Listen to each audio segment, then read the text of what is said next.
ദൈവനാമം മഹത്വപ്പെടുമാറാകട്ടെ. സമാധാന സന്ദേശത്തിലൂടെ എന്നെ ശ്രദ്ധിക്കുന്ന എല്ലാ പ്രിയപ്പെട്ടവർക്കും വീണ്ടും വരുന്നവനായ ക്രിസ്തുവേശുവിൻ്റെ നാമത്തിൽ എൻ്റെ സ്നേഹമെന്ന്.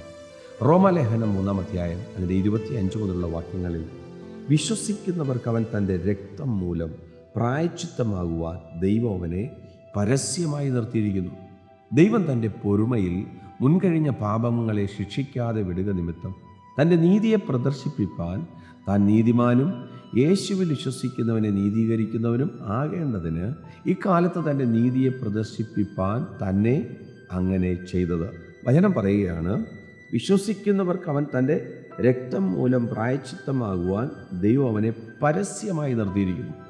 പ്രിയരെ, ഈ കർത്താവിനെ വിശ്വസിച്ചാൽ, ഈ യേശുവിനെ റിസീവ് ചെയ്താൽ, ഈ യേശുവിനെ സ്വീകരിച്ചാൽ, രക്ഷ എന്ന വലിയ സന്തോഷത്തിനകത്ത് പ്രവേശിച്ചാൽ, മർക്കോസിൻ്റെ സുവിശേഷത്തിൽ പറയുന്നു, വിശ്വസിക്കുകയും സ്നാനമേൽക്കുകയും ചെയ്യുന്നവൻ രക്ഷിക്കപ്പെടും. പ്രിയരെ, ഈ ലോകത്തിനകത്ത് ജനിച്ച് പാപത്തിൽ ജീവിച്ച് പാപത്താൽ മരിച്ച് നരകത്തിലേക്ക് പോകേണ്ടതിന് പകരം പാപത്താൽ ജനിച്ച നമ്മൾ ക്രിസ്തുവിനാൽ നീതീകരിക്കപ്പെട്ട് നിത്യതയിലേക്ക് പ്രവേശിക്കേണ്ടതിന് വചനം പറയുന്നു, കർത്താവ് ചൊരിഞ്ഞ രക്തത്തിലുള്ള വിശ്വാസത്താൽ നീതീകരിക്കപ്പെടേണ്ടതിന് പിതാവായ ദൈവം പുത്രനെ പരസ്യമായി നിർത്തിയിരിക്കുന്നു.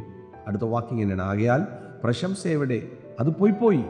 ഏതു മാർഗത്താൽ? കർമ്മമാർഗത്താലോ അല്ല, വിശ്വാസമാർഗത്താൽ അത്രേ.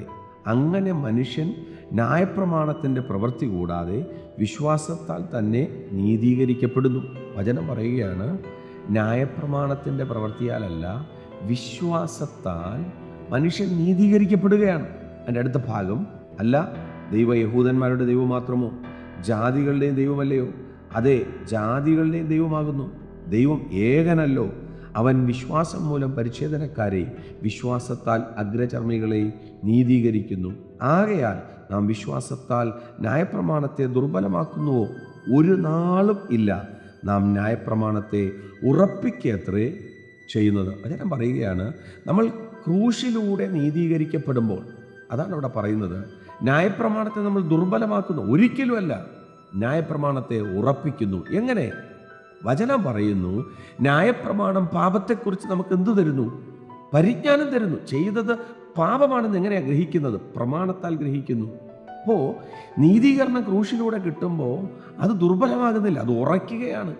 ആ പ്രമാണത്തിലൂടെ, ആ പ്രമാണത്തിന് എന്നെ രക്ഷിക്കാൻ കഴിയുന്നില്ല, പക്ഷേ പ്രമാണം എന്നെ പാപത്തെക്കുറിച്ച് ബോധം വരുത്തുന്നു. എന്നാൽ ക്രൂശിലൂടെ ഞാൻ നീതീകരണം പ്രാപിക്കുന്നു. ഈ സന്ദേശം കേൾക്കുമ്പോൾ പ്രിയരെ, ജീവിതത്തിനകത്ത് പാപം ചെയ്തു എന്നൊരു ബോധം ദൈവം തന്നാൽ ഉടനെ സെക്കൻഡിനകത്ത് ആ കർത്താവിൻ്റെ ക്രൂശിലേക്ക് വന്ന്, കർത്താവെ എന്നെ നീതീകരിക്കണമേ.